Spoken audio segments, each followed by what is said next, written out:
로마서 3장 25절 말씀 보겠습니다. 그분을 하나님께서 그분의 피를 믿는 믿음을 통한 화해 헌물로 제시하셨으니 이것은 하나님께서 참으심을 통해 과거의 죄들을 사면하심으로써 자신의 의를 밝히 드러내려 하심이요. 아멘. 대단히 중요한 내용을 담고 있기 때문에 몇 주에 걸쳐 이 부분을 살펴볼 것입니다. 본문 말씀에서 우리는 21절에서 31절까지 줄곧 이어지는 위대한 진술 중에 새로운 항목의 출발점을 접하게 됩니다. 21절에서 24절은 구원의 방도를 말해주는 것이라고 말씀드린 바 있습니다만 25절 이후에는 이 구원의 위대한 특징들을 취급하고 있습니다. 이런 구분이 반드시 절대적인 것만은 아닙니다. 두 항목은 아주 가깝게 연관되어 있습니다. 왜냐하면 사도는 24절에서 시작한 진술을 여기서도 계속하고 있기 때문입니다. 24절에서는 우리가 의롭다함을 얻었다라고 말씀하고 있습니다. 여기 25절에서도 하나님께서 예수님을 화해 헌물로 제시하셨으니로 시작하고 있습니다. 그렇기 때문에 궁극적인 기준점에서 볼 때 우리가 이 말씀은 새 항목의 시작이지만 앞의 말씀과 아주 가깝고 친근하게 연관되어 있다는 것을 아는 것은 아주 지극히 중요한 일입니다. 다시 말하면 사도는 이제 그가 이미 우리에게 말한 바 복음이 그리스도 예수 안에서 선포하고 천명한 바로 그 구속에 대해서 묘사하기 시작한 것입니다. 지금 바울은 우리가 어떻게 주 예수 그리스도로 인하여 구속함을 받으며 더 나아가 그것이 왜 이런 식으로 일어나야 하는지를 설명하고 있습니다. 우리는 여기서 성경 전체 가운데에서 가장 중요한 구절 중 하나를 대하고 있는 것입니다. 그 점에 대해서는 의심할 여지가 없습니다. 어떤 이는 이 구절이 성경과 기독교 신앙에 있어서 중요한 유충지와 같은 곳이라고 묘사하기도 합니다. 우리가 다루고 있는 21절에서 31절까지의 말씀은 기독교 교리와 구원의 방도를 진정으로 이해하기 위해서 절대적으로 중요한 부분입니다. 그러므로 우리는 그것을 아주 세밀하고 조심스럽게 다루지 않을 수 없습니다. 25절 말씀은 그렇게 중요하기 때문에 그 말씀은 특별히 많은 논쟁과 다툼을 불러일으켜 왔습니다. 그래서 유구한 기독교의 역사를 거쳐서 다른 어떤 단편적인 주제보다 구원의 방도, 특히 우리 주님의 죽음과 속죄에 관하여 그렇게 많은 논박과 토론이 가능했던 겁니다. 그것이 중대하고 열쇠와 같은 핵심적인 교리이기 때문에 마귀와 원수가 갖은 수를 써서 그 교리에 관하여 혼란을 불러일으켰다는 것은 그렇게 놀라운 일이 아닌 것입니다. 사람들이 그것에 관해 논쟁하고 토론한 방식들에 관한 역사적인 사실을 알려주기 위해서 여러 장을 할애한 것은 아주 당연한 일입니다. 또한 그들이 주장했던 것에 대해서도 마찬가지입니다. 지난 100년간 그렇게 인기가 있었던 현대 역본들의 예를 들어봅시다. 먼저 미국 표준개혁성경 American Revised Standard Version, 이 번역성경은 이렇게 되어 있습니다. 이 예수를 하나님이 그의 피로 인하여 속죄 제물로 세우셨으니. 여러분은 킹제임스 성경에 화해 헌물이라는 말 대신 속죄 제물이라는 말을 쓰고 있다는 것을 알아내셨을 겁니다. 그 점은 제가 언급하고 있고 또한 앞으로 자세하게 언급하려는 경향성들 중에 한 실례입니다. 그 번역은 사도가 사용한 말 대신 다른 의미를 가진 말을 대치시킨 것입니다. NIV도 마찬가지입니다. A Sacrifice of Atonement. 예수님을 속죄의 희생물로 제시하셨다는 겁니다. 우리는 이러한 시도에 주의를 기울여야 합니다. 그러면 이 말씀의 진술은 무엇입니까? 첫째는 아주 명백합니다. 이 예수님을 하나님께서 세우셨다는 것입니다.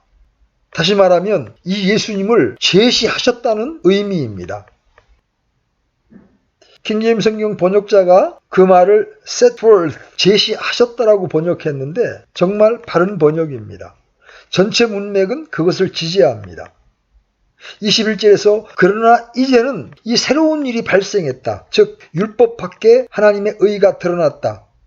곧 어떤 일이 밝히 드러났다는 것입니다. 그 점이 바울 사도가 갈보리 위에서의 우리 주님의 십자가를 묘사하는 방법입니다. 하나님은 그곳에서 공개적인 선언을 하고 계셨고 공적으로 파헤쳐 보인 것입니다. 하나님께서는 어떤 일을 발표하고 계셨습니다. 갈라디아서에서 사도가 또 다른 아주 흥미있는 말로서 이와 같은 사상을 전달한다는 것은 뜻깊은 일입니다. 갈라디아서 3장 1절입니다. 오 어리석도다 갈라디아 사람들아, 예수 그리스도께서 십자가에 못 박히신 것이 너희 가운데 너희 눈앞에 분명히 제시되었거늘 누가 너희를 깨어 너희가 진리에 순종하지 못하게 하더냐. 그것이 표현한 참된 의미는 제시되었다는 것입니다. 사도는 나는 그분을 제시한다는 것이 바울이 그의 설교를 묘사한 방법입니다. 즉 바울은 하나님께서 십자가 위에서의 그리스도의 죽음을 공공연하게 내세웠으며 제시하였다고 묘사한 것입니다. 바울은 여기에서 하나님께서 십자가상에서 일어나는 것을 공적으로 선포하신다는 것을 말하고 있습니다. 그러나 여기에 아주 중대한 문제가 있습니다. 갈보리 언덕에서 일어났던 일은 정확하게 무엇입니까? 십자가상에서의 주 예수 그리스도의 죽음은 무엇을 의미합니까? 거기에 대한 답변은 여기 위대한 25절 말씀에 주어졌으며 그것은 절대적으로 중요한 두 단어 가운데 발견됩니다. 첫째로 화의 헌물이라는 단어입니다. 둘째로는 피라는 단어입니다. 화의 헌물과 피, 이 두 말을 합해서 화의 헌물이라고 합시다. 바울이 사용한 화의 헌물이라는 말은 히브리서 9장 5절에 나오는 말과 헬라어의 원어가 같습니다. 이 궤 위에는 긍휼의 자리를 덮는 영광의 그룹들이 있었는데 히브리서 기자는 여기서 옛 성막을 다음과 같이 묘사하고 있습니다. 성막이 만들어졌는데 첫째 것은 안에 등잔대와 상고와 보여주는 빵이 있었고 성소라 불리는 둘째 휘장 뒤에 있는 성막은 지성소라 불리느니라. 거기에는 금양노와 돌아가며 금으로 입힌 언약궤가 있었고 이 궤 속에는 만나를 담은 금 항아리와 아론의 쌍난 막대기와 언약의 돌판들이 있었으며 이 궤 위에는 긍휼의 자리를 덮는 영광의 그룹들이 있었는데 이것들에 관하여는 우리가 지금 낱낱이 말할 수 없노라. 25절의 화의 헌물이라는 말은 히브리서 기자가 사용한 말, 긍휼의 자리와 동일한 말입니다. 히브리서에는 그 헬라어 단어가 긍휼의 자리 또는 어떤 번역본에는 속죄소라고 되어 있습니다. 그래서 여기 로마서 3장 25절에서도 화의 헌물이 아닌 긍휼의 자리 또는 속죄소라고 번역해야만 한다고 주장하는 사람들이 있습니다. 그 말은 우리에게 무엇을 말해줍니까? 이 긍휼의 자리는 속죄소의 의미와 목적을 함의한다는 것입니다. 성막에는 가장 은밀한 성역인 지성소가 있는데 지성소는 휘장으로 성소와 구분되어 있습니다. 성소는 또한 성막들과 구분되어 있습니다. 그런데 지성소에는 1년에 한 번씩 대제사장만이 들어가는 것이 허락되었습니다. 대제사장은 대속죄일에 지성소에 들어가곤 했습니다. 그는 희생동물로부터 얻은 피를 가지고 들어가 속죄소와 그 앞에 뿌렸습니다. 그러는 목적은 무엇입니까? 그것이 백성들의 죄가 사함받는 길인 것입니다. 대제사장은 백성의 죄를 짊어지고 피를 가지고 들어갑니다. 물론 그 전에 짐승이 희생되었습니다. 그는 희생동물의 피를 가지고 하나님께 희생 제사를 드립니다. 그런 다음 제사장은 밖으로 나오므로 백성들은 그들의 죄가 사함받았으며 다음 해를 위해 죄가림을 받았다는 것을 알았던 것입니다. 바울이 여기 25절에서 말하고 있는 바가 그것이라고 고집하는 사람들이 있습니다. 즉 바울은 주 예수 그리스도는 하나님이 사람을 만나시고 사람의 죄를 용서하시고 사해 주셨다고 말해주시는 하나님에 의해 지정된 속죄소라고 말하고 있다는 것입니다. 여러분도 알다시피 속죄소는 만나를 담은 금 항아리와 아론의 쌍난 지팡이, 언약의 돌판을 넣은 법궤 위면의 금판이었습니다. 이 법궤 위면은 판에 박은 금으로 되어 있었으며 그 양 끝에는 단련한 정금으로 만든 두 그룹이 서로 얼굴을 맞대고 속죄소를 덮고 있었는데 그것은 하나님의 임재를 나타내는 것이었습니다. 두 그룹은 속죄소 위에서 바라보고 속죄소 밑에는 사람이 지켜야 하는 하나님이 사람에게 준 계명이 있었습니다. 속죄소는 이 아래에 계명을 가지고 있었고 하나님은 속죄소 위에서 내려다보고 계셨습니다. 대제사장이 들어가서 피를 뿌릴 때 하나님께서는 당신께서 흡족하시다는 것을 천명하시고, 또한 계명은 높임을 받았고 백성들은 제사함을 얻었다는 것을 천명하시는 것입니다. 그래서 많은 사람들은 주장하기를 로마서 3장 25절에서 가르치고 있는 것은 정확하게 주 예수 그리스도가 하나님의 새로운 속죄소이며 거기서 예수님을 믿는 우리 모두를 만나시며 이렇게 해서 계명은 높임을 받았고 우리의 죄가 사함을 받았다고 말씀하신다는 것입니다. 예수 그리스도가 속죄소라는 것이죠. 그러나 제가 생각하기로는 우리는 다시 한번 킹제임스 성경 번역자들과 수세기를 걸친 수많은 주석가들, 특별히 복음적인 주석가들 대다수처럼 25절의 이 말을 화해 헌물로 번역하는 것이 더 좋다고 봅니다. 왜 그렇습니까? 그 이유는 바울 사도가 속죄소에 대한 어떠한 실마리도 보이기 전에 갑자기 속죄소와 같은 전문 용어를 사용했다는 것이 어딘지 이상해 보이기 때문입니다. 그는 이 서신에서 레위기의 의식 중 어떤 용어도 사용하지 않았습니다. 그리고 전혀 설명도 없이 갑자기 어떤 일을 도입한다는 것은 앞뒤가 맞지 않는 일입니다. 그러므로 화목 또는 화해 헌물의 개념으로 이 말의 진정한 의미가 더 잘 전해졌다고 하는 데에는 거의 의심이 가질 않습니다. 물론 결국에 가서는 화해나 속죄는 거의 같은 것이 됩니다. 화해 헌물, 즉 화해 헌물의 피는 화해되는 장소, 즉 속죄소에 뿌려집니다. 주 예수 그리스도가 속죄소로 언급된 곳은 성경 전체를 통해 한 곳도 없습니다. 그러나 주 예수님이 화해 헌물이나 속죄물 등으로 언급된 것은 성경 가운데 여러 곳에 있고 속죄소로 묘사된 곳은 한 군데도 없습니다. 그래서 저는 그 점이 우리가 이 번역을 받아들여 화해 헌물의 의미로 생각하는데 충분한 근거가 된다고 생각하는 것입니다. 그러면 화해 헌물이란 무엇을 의미합니까? 화해한다는 것은 무엇입니까? 진노를 진정시키고 달래고 유화시키는 것을 뜻합니다. 저 위대한 청교도 존 오웬 박사는 어떤 화해에도 본질적인 요소들이 4가지가 있다고 주장했습니다. 첫째는 가해를 중단하고, 둘째 피해자를 유화시킬 필요성을 느끼고, 세 번째는 가해자는 상해에 대한 책임을 지고, 네 번째는 가해를 사유케 하는 희생이나 다른 수단을 써야 한다. 그와 같은 4가지 점은 가장 중요하며 일반적으로 인정되어 왔습니다. 화해 헌물에 대한 전체 관점은 이 4가지를 다 적용합니다. 바울이 25절에서 가르치고 있는 것은 우리 주님께서 십자가 위에서의 죽으심이 하나님의 진노를 가라앉혔다는 것입니다. 이 진술은 의미상으로 하나님의 진노가 진정되었으며 십자가에서 우리 주님이 죽으심으로 말미암아 거기서 행하신 공로로 하나님께서 노를 푸셨다는 것입니다. 저는 이러한 주회가 과거 맹렬하게 비판을 받아왔다는 것을 말하지 않을 수 없습니다. 저는 이미 제가 했던 주회를 부정하는 성경 번역들이 있다는 것을 말씀드린 바 있습니다. ASB가 그러했고 NIV가 그러했습니다. 많은 복음적인 사람들은 그러한 번역 성경들을 사용하며 그것들이 더 정확하다고 생각하는 것입니다. 그들이 읽기에 더 편하기 때문에 그것들이 더 좋을 것임에 틀림이 없으리라고 생각합니다. 그러나 번역이란 것이 때때로 번역자의 신학적인 관점에 의해 결정된 해석이 되는 경우가 있을 수 있습니다. 번역이 쉬워 보인다는 단순한 사실로 그 번역이 반드시 훌륭하며 참된 번역이라고는 말할 수 없습니다. 번역자의 선입견이 가미되고 그의 해석이 가미될 수도 있습니다. 그리고 이 점에서 현대 번역들이 그와 같은 경우라는 데는 의심할 여지가 없습니다. 우리는 그런 이유로 해서 이 문제를 취급해야만 합니다. 우리 앞에 놓인 해석을 변증할 수 있어야 합니다. 우리는 그것을 이해할 수 있고 파악할 수 있어야 합니다. 사람들이 이 화해 헌물이라는 말을 거절하는 것은 어떤 근거에서입니까? 그리고 그 자리에 속죄 제물이라는 말을 집어넣어야 한다는 것입니다. 왜 그들은 그렇게 말하겠습니까?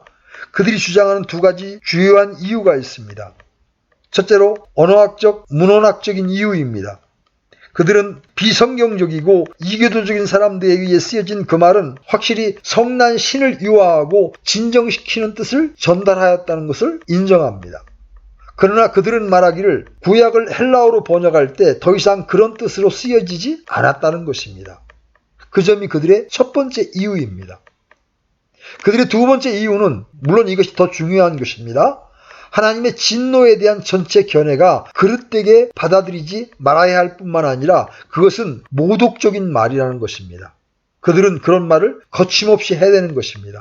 그들은 그것이 하나님을 괴물이나 마귀로 변이시키고 있으며 전혀 무가치한 생각이라고 주장합니다. 그것은 구약에 나오는 유대인이 가졌던 하나님의 개념에 불과하다는 것입니다.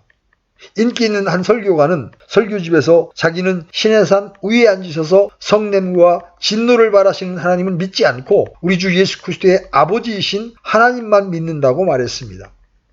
그러면 성경이 진노에 대해 말할 때 그들은 성경을 어떻게 해석합니까? 그들은 진노란 죄의 필연적인 결과뿐이라는 말로 답을 합니다.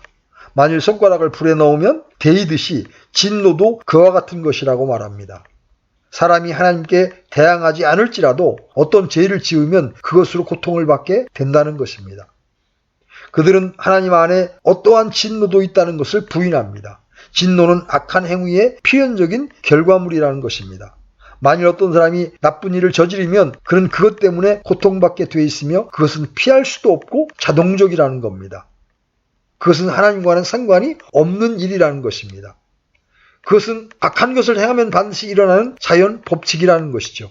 그래서 그들은 사람이 하나님께 화해할 필요가 없기 때문에 하나님 편에서 어떤 일이 행해져야 한다고 고집합니다. 그들은 하나님은 사랑이시며 하나님은 언제나 항상 용서하고 계시고 항상 용서해 줄 준비가 되어 있고 정말 하나님은 이미 용서하셨다는 겁니다. 문제는 죄된 사람이 그것을 모른다는 것입니다. 사람은 거기에 대해 소경이며 죄는 그를 소경으로 만듭니다. 다만 필요한 것은 사람의 눈이 하나님은 사랑이라는 사실에 열려져야 하고 하나님 편에서 요구하는 것은 아무것도 없다고 말합니다. 그러므로 우리를 비평하는 사람들은 필요한 것은 속죄 제물이라고 부르는 것뿐이라고 아주 집요하게 주장을 합니다. 속죄 제물이란 무슨 뜻입니까? 속죄란 죄책이 지워지는 것을 의미합니다. 속죄제란 죄책을 말소하고 죄책으로부터 죄인을 순결케 하는 과정입니다. 그래서 그들의 주석과 번역에는 화해 헌물이라는 말을 속죄 제물이라는 말로 바꾸어 이 예수를 하나님이 속죄 제물로 세우셨으니 라고 했습니다. 그들은 우리에게 말하기를 다른 단어를 사용해서는 안 되며 하나님이 죄와 죄인에 대해서 분노하신다거나 어떤 화해 요소를 함의한다고 추측해서도 안 된다는 겁니다. 그렇게 말하는 것은 하나님을 모욕하는 것이며 아주 모독적인 언사라는 겁니다. 필요한 것은 속죄라는 겁니다. 죄는 반드시 죄인에게서 씻겨져야 하며 그리고 나서야 모든 것이 죄 궤도에 들어선다는 것입니다. 이 점은 우리가 모두 분명히 마주해야 하는 문제거리입니다. 이런 입장에 대한 우리의 답변은 무엇입니까? 우리는 두 가지 사실을 만날 수 있고 두 가지의 도전을 받을 수 있습니다. 첫째, 언어학적인 입장으로부터입니다. 화해 헌물에 편을 드는 학자들도 상대편만큼 아주 능력이 있습니다. 언제나 어학적인 면에 뛰어난 사람들에게 이런 위험이 따라옵니다. 그것은 지난 100년간에 일어났던 불행이었습니다. 사람들은 특별한 말들의 단어들의 주의를 기울여 살펴보고 그들은 고전 헬라 문학으로 그 말을 추적한 다음 성경적 진술에 새 의미를 덧붙이려고 했던 겁니다. 그들은 문맥을 무시하고 성경 전체가 가르치는 바 주류를 무시하고 한 단어의 어두운 의미나 개상한 의미로 중대한 문제를 결정지어버립니다. 그러나 저는 순전히 언어학적인 차원에서 화해 헌물이라는 말이 속죄 제물로 바꾸어져야 한다는 주장에 대해 완벽하게 답변해낼 수 있다고 확언할 수 있습니다. 화해 헌물을 버리고 속죄 제물로 바꿔야 한다는 이론을 주장한 대표적인 인물은 유명한 성경학자 다드 박사입니다. 아무도 여러분 앞에서 헬라어 학자들이 화해 헌물이 아니고 속죄 제물이라는 것을 증명했다고 말함으로써 여러분을 꺾으려는 일을 하지 못하게 하십시오. 다만 그렇지 않다는 말로 대꾸하십시오. 헬라 학자들은 번번이 우와 같은 경우에서와 같이 양분되어 있습니다. 사실 언어학자들이 어떤 문제를 정립시키기란 매우 드문 일입니다. 더욱더 중요한 문제는 하나님의 진노에 관한 교리입니다. 이 문제는 1장 18절에서 처음 나타났습니다. 그 사상과 가르침은 성경 어느 곳에서나 발견되는 것입니다. 구약에서만도 20개 이상의 다른 말로 하나님의 진노에 대해 묘사하고 있습니다. 이 다양한 형태의 말들은 구약에서 580회나 쓰여졌습니다. 현대 교사들은 하나님의 진노를 믿지 않습니다. 그들은 말하기를 그것은 축출당해야 한다는 겁니다. 그러나 구약에서 이 사상은 580회나 우리 앞에 나타나고 있습니다. 여러분은 신약에서도 역시 그것을 발견할 것입니다. 우리 주님 자신이 하나님의 진노에 관해서 말씀하십니다. 그것은 사랑의 복음이라고 알려진 요한복음의 반복에서 발견됩니다. 예를 들어 요한복음 3장 36절을 보십시오. 아들을 믿지 않는 자는 생명을 보지 못하며 도리어 하나님의 진노가 그 위에 머물러 있느니라. 우리 주님은 부자와 나사로의 이야기 가운데 그것을 다시 보여주십니다. 주님은 벌레도 죽지 아니하고 불도 꺼지지 않는 곳에 대해서 말씀하셨습니다. 그것은 사도행전에서도 나타나 있습니다. 바울의 아테네 설교 가운데 이는 그분께서 한날을 정하사 그날에 자신이 정하신 그 사람을 통하여 세상을 의로 심판하실 터이기 때문이라고 말했습니다. 베드로는 오순절에 예루살렘에서 그것을 설교했습니다. 그것은 어디에나 있습니다. 이 로마서 가운데 하나님의 진노에 대한 이 교리는 10번이나 언급되어 있습니다. 계시록에는 아주 처음부터 끝까지 그것을 나타내고 있습니다. 어린 양의 진노와 어떻게 모든 눈이 그분을 볼 것인가에 대해서 말하고 있습니다. 다른 말로 하면 만일 여러분이 어떤 이론이나 선입견적인 관점을 배제하고 성경을 훑어나간다면 하나님이 죄에 대해서 분노하신다는 것과 죄를 미워하시는 것, 하나님의 진노가 죄 위에 머물러 있다는 사상은 성경 어느 곳에서나 가르쳐지고 있으며 그것이 기본적인 전제라는 것을 즉각적으로 알게 될 것입니다. 우리가 이 문제를 규정할 때 매우 조심스럽게 해야 합니다. 저들은 우리가 하나님을 마치 성질내고 진노 잘하는 폭군으로 묘사하고 있다고 말함으로써 복음적인 입장을 비웃고 있습니다. 물론 우리는 그런 우를 범하지 않았습니다. 진노라는 말은 마구 화를 내는 것 같은 인상을 가져다주는 경향이 있습니다. 그러나 성경에는 결코 그런 점을 찾아볼 수 없습니다. 성경이 진노란 말을 사용한 것은 하나님을 믿을 수 없고 변덕을 잘 부리며 언제나 화를 내려고만 벼르고 있는 분으로 표현하기 위한 것이 아닙니다. 그런 요소는 이 진노라는 말 속에 하나도 없습니다. 그것은 진노의 사상의 진수가 아닙니다. 하나님의 진노란 무엇을 의미합니까? 그것은 악한 모든 것에 대한 그분의 변함없는 대적하심, 그분의 성품에서 나오는 어떤 것을 의미합니다. 하나님이 빛이심에 그 안에 어둠이 전혀 없기 때문에 악한 모든 것에 대하여 변함없는 적대를 하시는 것. 하나님의 성품은 악을 미워하고 혐오하는 것입니다. 그분의 거룩하심은 필연적으로 그렇게 하게 되어 있습니다. 그에 덧붙여서 제가 생각하기로는 이 다른 사상은 죄를 마치 실체의 일종으로 간주하고는 죄란 항상 인격과 결부되어 있는 것이라는 점을 망각하고 있는 것입니다. 이것이 문제입니다. 즉 하나님과 인간 사이의 인격적인 관계 말입니다. 죄란 물건이 아니고 실체도 아닙니다. 그것은 인간 존재의 상황이며 영혼의 상황입니다. 인격과 죄를 분리시킬 수 없습니다. 그래서 하나님께서 죄를 처리하실 때에는 인격도 처리하셔야 했습니다. 그러므로 성경은 어느 부분에서나 하나님은 죄와 죄인을 적대시한다고 가르칩니다. 그리고 이 인격적 관계는 결코 망각되어서는 안 됩니다. 죄에 대한 성경의 관점은 죄란 사람을 하나님으로부터 분리시킨다는 겁니다. 죄는 인간과 하나님 사이에 오는 겁니다. 우리가 아는 대로 하나님은 피곤치 않으십니다. 그분의 손이 짧음이 아니요 그분의 귀가 듣지 못함이 아닙니다. 그러나 이 죄가 우리와 하나님 사이에 들어왔습니다. 죄는 이 인격적 관계를 파괴합니다. 우리는 죄를 그런 차원에서 생각해야 합니다. 그러나 그것만이 아닙니다. 이것들을 쓴 사람들 자신이 서로 일치하고 있지 않다는 것을 아주 쉽게 나타낼 수 있습니다. 저는 진노란 죄의 피할 수 없는 추이라고만 말한 어떤 현대 저술가들을 살펴보았습니다. 그렇다면 논리적인 필연성으로서 그들은 속죄란 선에 대한 필연적인 귀결이라고 해야 합니다. 그들은 진노가 하나님께 있다고 말하기를 좋아하지 않습니다. 진노란 단지 죄에 대한 필연적인 귀결이라고 말합니다. 그러면 우리는 속죄란 무엇인가라는 질문을 하게 됩니다. 왜 내가 착하다면 속죄가 자동적으로 오는 것이라고 말하지 않는가? 그러나 그들은 속죄란 하나님의 성품에 있는 고유한 것이라는 의견을 가지지도 않고 고집하지도 않습니다.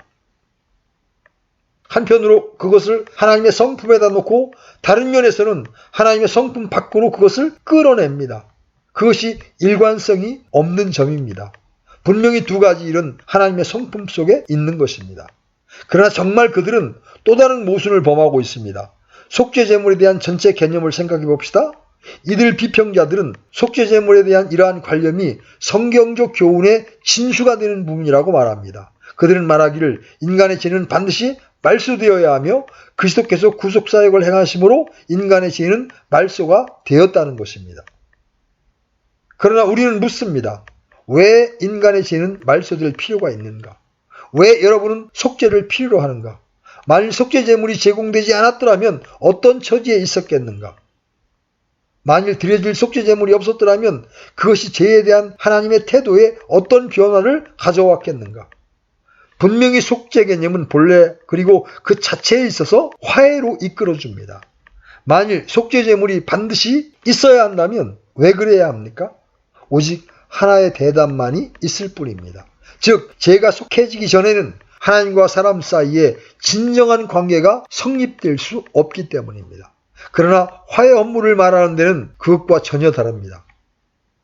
죄가 존재하는 동안 하나님과 사람 사이에 행복이 있을 수 없습니다. 그 점은 정확하게 하나님의 진노에 대한 성경적 원리가 말하는 것입니다. 사도 요한이 그것을 표현하는 방식은 그것과 일치합니다. 요한일서 2장 1절로 2절입니다. 만일 누가 죄를 지어도 우리에게 아버지와 함께 계신 변호자가 계시니 곧 의로우신 분 예수 그리스도시라. 그분은 우리의 죄들로 인한 화해 헌물이시니 우리의 죄들뿐 아니요 온 세상의 죄들로 인한 화해 헌물이시니라. 나는 왜 변호자를 필요로 합니까? 변호자가 하는 일이 무엇입니까? 하나님과 사람 사이의 인격적인 관계에 관련된 어떤 일이 아닙니까? 요한은 단순히 우리가 우리의 죄가 속죄될 필요가 있다는 것만을 말하지 않고 우리는 역시 변호자를 가지고 있어야 할 것을 덧붙이고 있는 것입니다. 그것은 즉각적으로 인격적인 관계에 무언가 잘못이 있다는 것을 암시합니다. 저는 우리가 괜한 시간을 낭비하고 있지 않았다는 것이 이제 분명하다고 믿습니다. 그 다른 사상은 너무나 일반적이기 때문에 사람들은 속죄 제물이라 하든지 화해 헌물이라 하든지 문제될 게 없다고 생각하는 겁니다. 그러나 그것은 문제가 됩니다. 만일 여러분이 하나님의 사랑이 어떠한 것인가를 정말 알기를 원한다면 화해 헌물에 대한 견해를 취해야 합니다. 화해에 대한 개념은 속죄의 개념보다 더 크고 깊은 것입니다. 어떤 경우에 그것은 사도 바울의 주장에 있어서 아주 본질적인 것입니다. 사도는 1장 18절부터 2절에 이르기까지 줄곧 단 하나의 문제를 다루고 있었던 겁니다. 하나님의 진노가 사람들의 경건치 않은 것과 불의에 대하여 하늘로부터 계시되었나니 유대인이나 그리스인에게로다. 모든 사람이 죄 아래 있고 모든 사람이 하나님의 진노 아래 있습니다. 그것이 전부입니다. 그러나 사도는 여기서 이제 나는 어떤 깜짝 놀랄 좋은 소식을 가지고 있다. 즉 그러나 이제는입니다. 그렇다면 좋은 소식이란 무엇입니까? 화해 헌물이 제공되었다는 겁니다. 어떤 일이 일어났으며 그 결과로 하나님의 명예가 회복되었고 하나님의 진노가 진정된 일이 일어난 것입니다. 그것은 어떻게 이루어졌습니까? 여기서 비평가들은 우리가 가르치고 있는 것이 이교적인 견해라고 말함으로써 한 번 더 우리를 조롱합니다. 이교도들은 뭔가 좀 잘 안 되면 신들이 우리를 향해 노예 있으니 우리가 무엇을 할 수 있을까? 우리는 제사를 드려야겠고 신에게 예물을 바쳐서 그의 입을 막도록 노력해야겠다. 그것은 신을 기쁘게 할 것이고 신은 우리의 제사를 기뻐한 나머지 우리의 죄를 하감하고 사해 줄 것이라고 말하곤 합니다. 분명히 비평가들은 당신이 똑같은 일을 말하고 있다고 주장할 것입니다. 당신은 인간이 어떻게든 하나님의 마음을 변화시키는 것은 가능하다고 말하고 있다. 하나님의 태도를 바꿀 어떤 일에 대한 것을 이야기하고 있다는 것입니다. 그러나 그것은 우리의 입장이 아닙니다. 우리의 입장은 그런 이교도적인 신화와 아무런 관계도 없습니다. 우리는 단지 주 예수 그리스도께서 하나님의 마음을 변화시켰다고 가르치는 것조차 하지 않고 있습니다. 우리는 솔직히 열심히 있는 복음교사들 가운데 그렇게 주장한 사람들이 많다는 것을 시인합니다. 그러나 그들은 결코 그렇게 말하지 않아야 했습니다. 그것을 가르치는 찬송가들이 있습니다. 그 찬송가는 똑같이 틀린 것입니다. 바울은 주 예수 그리스도가 죽으심으로 그분이 우리들을 사해 주십사 하고 하나님을 설득하였다고 가르치지 않습니다. 바울이 실제적으로 말한 것을 유의해 보십시오. 이 예수님을 하나님께서 세우셨으니, 자, 그것을 행하고 있는 분은 하나님 아버지 자신인 것입니다. 그것은 주 예수 그리스도께서 죄인들을 향한 하나님의 마음과 태도를 바꾸셨다는 경우마저도 아닙니다. 그분의 아들 안에 있고 아들의 피로 말미암는 화의 헌물을 제시한 분은 하나님 자신이십니다. 죄에 대한 하나님의 진노를 터뜨리시고 죄인이 구원받도록 하는 길을 마련하시는 이는 하나님이신 것입니다. 그 점이 사도가 여기서 가르치고 있는 것입니다. 여러분은 속죄와 화해의 차이를 분명히 아시겠습니까? 화해란 말은 누군가가 공격을 당했고 누군가는 손해를 끼쳤으며 상해가 있었으며 양편에 무언가 필요한 것이 있다는 관념을 전달해 줍니다. 가해자 측에서 뿐만 아니라 피해자 편에서 다 함께 어떤 일이 이루어져야 합니다. 그리고 이 위대하고 영광스러운 교리는 우리들에게 우리가 해를 끼친 바로 그 하나님께서 범죄자의 문제를 해결하여 주실 길을 제공했다는 것을 가르칩니다. 그분의 죄인과 죄를 향한 분노와 진노는 풀어졌고 진정되었으며 이제 그분은 그럼으로써 사람을 자신에게 화해시킬 수 있게 하신 것입니다. 이제 여러분은 이 위대한 화해 헌물이라는 말을 고수해야 함에 대한 중요성을 아실 겁니다. 우리가 공부를 해나감에 따라 이 점을 좀 더 명백하게 알 것입니다. 왜 우리가 이것 때문에 논쟁해야 하고 이것을 고집해야 하는가를 알게 될 것입니다. 다음에 다루게 될 피란 말은 모든 주장들을 강화시켜 줄 겁니다. 예수님을 화해 헌물로 제시하신 분은 하나님 자신입니다. 그분은 가장 놀랍고도 오묘한 방식으로 그것을 행하셨습니다. 만일 여러분이 성경 가운데에서 죄를 향한 하나님의 진노에 대한 개념을 빼버린다면 거기에는 아주 작은 성경만이 남게 되는 것입니다. 그런데 왜 사람들이 하나님의 진노에 관한 이 가르침을 반대하는 것입니까? 오직 한 가지 대답이 있을 뿐입니다. 그것은 그들이 성경적인 계시를 헬라 철학으로 대치시킨다는 것입니다. 그들은 진노에 대한 모든 개념을 약하고 신빙할 수 없는 무엇으로 간주하는 것입니다. 그들은 주장하기를 그것은 무가치한 감정이며 그것이 하나님의 속성에 속한다는 것은 전혀 틀린다고 합니다. 그들은 말합니다. 한 사람에게 있어서조차 진노는 무서운 일인데 하나님에게서야 말할 게 무엇인가?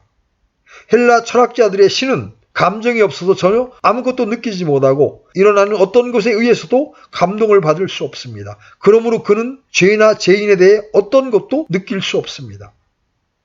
지난 수백 년간의 모든 주장은 단지 그 영향에 기인한 것입니다.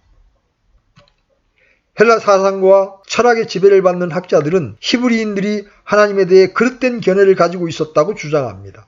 그래서 우리들은 그 점을 제거해야 한다고 주장합니다.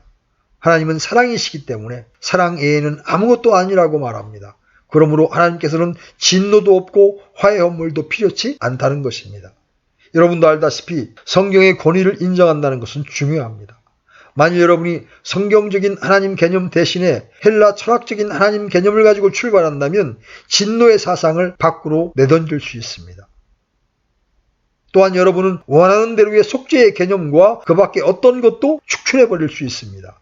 그러나 그것은 더 이상 성경일 수 없으며 또한 기독교 신앙이라고 할 수 없습니다.